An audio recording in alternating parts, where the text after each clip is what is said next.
Thank you chairman. मैं एक बार फिर राष्ट्रपति पुतिन जी को उनके आतिथ्य सत्कार और उत्तम व्यवस्था के लिए हार्दिक धन्यवाद देता हूं और हमें इस नए क्षेत्र में आने का और उसे देखने का उन्होंने अवसर दिया। मैं गत वर्ष के दौरान राष्ट्रपति रूसेफ के उत्तम नेतृत्व के लिए हृदय से सराहना करता हूं। पिछले साल ब्रिक्स नई ऊंचाइयों को छुआ है। मैं अपने ब्रिक्स साथियों को 21 जून को अंतर्राष्ट्रीय योगा दिवस को एक वैश्विक सफलता बनाने में योगदान के लिए हृदय से बहुत बहुत धन्यवाद देता हूं। ये दिवस 193 देशों ने और सैकड़ों शहरों में मनाया गया। ब्रिक्स इस राजनीतिक, सुरक्षा और आर्थिक चुनौतियों से भरे विश्व में उम्मीद का एक महत्वपूर्ण स्तंभ है, क्योंकि ब्रिक्स का कार्य केवल ब्रिक्स के देशों के लिए ही नहीं बल्कि विश्व के कल्याण के लिए भी है, विशेष करके विकासशील देशों के लिए। हम लोगों की चर्चाएं काफी सार्थक रही और हमने पहले सेशन और लंच के दौरान कई विषयों पर विस्तार से विचार विमर्श किया है।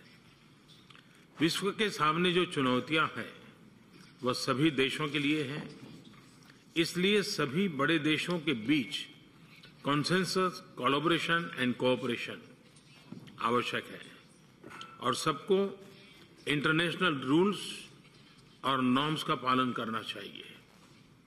हम यूनाइटेड नेशंस के 70वें साल में मिल रहे हैं।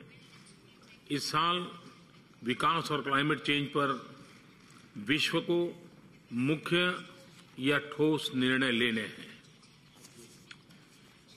किसी प्रकार की भी चुनौती हो, आर्थिक, सामाजिक या राजनीतिक, हमें उन्हें सुलझाने में और अधिक सफल होंगे जब हम यूनाइटेड नेशंस और उसके सिक्योरिटी काउंसिल में निर्धारित समय पर रिफॉर्म्स पूरा करें। इस वैश्विक संस्थान को 21वीं सदी के लिए अगर उपयोगी होना है तो इसकी रिफॉर्म्स अनिवार्य हैं और इसकी जल्द से जल्द करने की आवश्यकता है। शांति और स्थिरता सामाजिक और आर्थिक विकास की नींव है। हमारा स्वयं का और विश्व के प्रति यह दायित्व है कि हम अपने समय की मुख्य सुरक्षा चुनौतियों, आतंकवाद और उग्रवाद पर प्रभावकारी ढंग से कार्रवाई करें। हमें एक होकर के इसके विरुद्ध लड़ना चाहिए, बिना समूहों और देशों, स्पॉन्सरर्स तथा टारगेटेड कंट्रीज के बीच बिना विभिन्नताएं किए हुए। यह हमें ब्रिक्स में यूनाइटेड नेशंस और उसके सिक्योरिटी काउंसिल तथा अन्य कमेटी में करना चाहिए। हमें यूनाइटेड नेशंस के समक्ष 2014 के बाद के डेवलपमेंट एजेंडा में गरीबी निवारण मुख्य एजेंडा होना चाहिए। आर्थिक क्षेत्र में ब्रिक्स की सफलताएं सराहनीय हैं। इसमें new development bank, the contingency reserve fund, export credit insurance, financing for innovation और नए प्रस्ताव कस्टम्स कोऑपरेशन और री insurance pool supreme audit institution के बीच ब्रिक्स सहयोग हेतु सुझाव दिया था। क्लाइमेट चेंज की हमारे सामने आ रही बड़ी वैश्विक चुनौतियों में से एक है।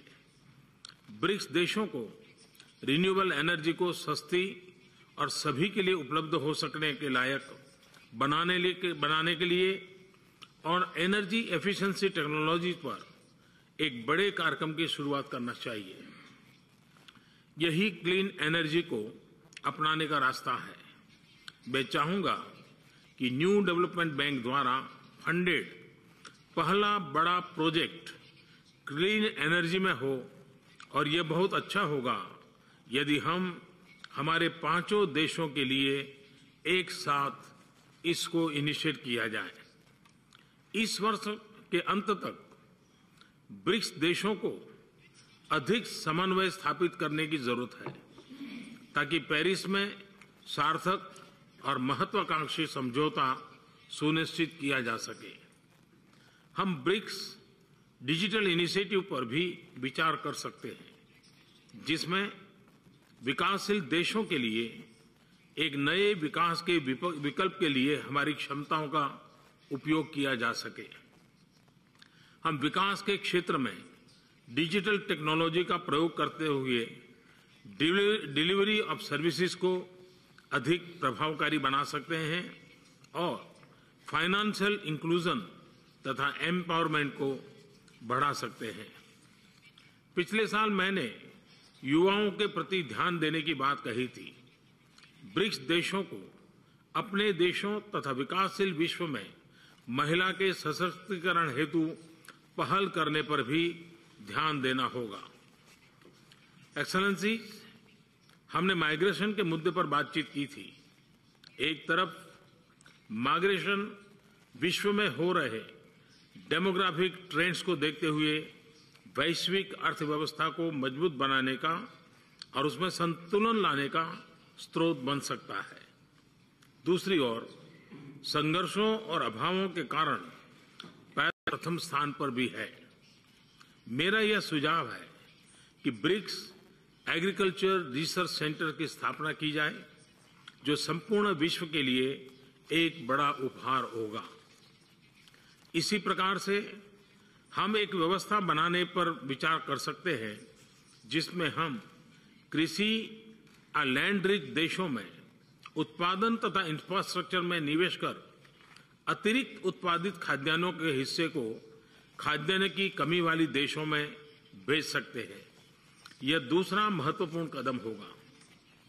जल की कमी भविष्य की एक महत्वपूर्ण चुनौती है। विकासशील देशों में जल की उपलब्धता, उसका बेहतर प्रयोग, पीने के पानी की व्यवस्था मुख्य चुनौतियां हैं। यह ऐसा क्षेत्र है जिसमें हम सभी देशों का अच्छा अनुभव तथा एक्सपर्टाइज है, जिससे हम अपने देशों तथा अन्य देशों में बदलाव ला सकते हैं। मेरा यह भी सुझाव है कि फोरम बनाए जाए जो हमारे प्रांतों या राज्यों और हमारे लोकल गवर्नमेंट को आपस में जोड़े। वे एक दूसरे से काफी कुछ सीख सकते हैं। शहरीकरण एक बड़ी चुनौती है, परंतु आने वाले दशकों में यह एक बड़ा अवसर साबित हो सकता है। हम शहरों के बीच कन्वर्सेशन एंड कोऑपरेशन की प्रक्रिया शुरू कर एक दूसरे से काफी कुछ सीख सकते हैं। कुछ ब्रिक्स सदस्य स्पोर्ट्स पावर हाउस हैं। हमें ब्रिक्स स्पोर्ट्स काउंसिल की स्थापना कर किसी एक खेल में वार्षिक तौर पर ब्रिक्स स्पोर्ट्स मीट्स का आयोजन करना चाहिए। इसकी शुरुआत के रूप में हम अगले वर्ष भारत में फुटबॉल मीट का आयोजन कर सकते हैं। यह ऐसा खेल है जो सभी ब्रिक्स देशों में लोकप्रिय है। अंत में फिर से प्रेसिडेंट पुतिन को एक सफल शिखर सम्मेलन के लिए बधाई देता हूं। मुझे विश्वास है कि मैं जो प्रतिबद्धता और संकल्प ब्रिक्स सदस्यों के बीच देख रहा हूं, इससे ब्रिक्स एक नई ऊंचाइयों को छूता रहेगा और हम विश्व कल्याण के लिए बहुत कुछ कर सकेंगे। अगले साल मुझे भारत में आपका स्वागत करने का सौभाग्य प्राप्त होगा। भारत में अगले ब्रिक्स के लिए मैं आपको आमंत्रित करता हूं। मैं अपनी बात पूर्ण करने से पहले आज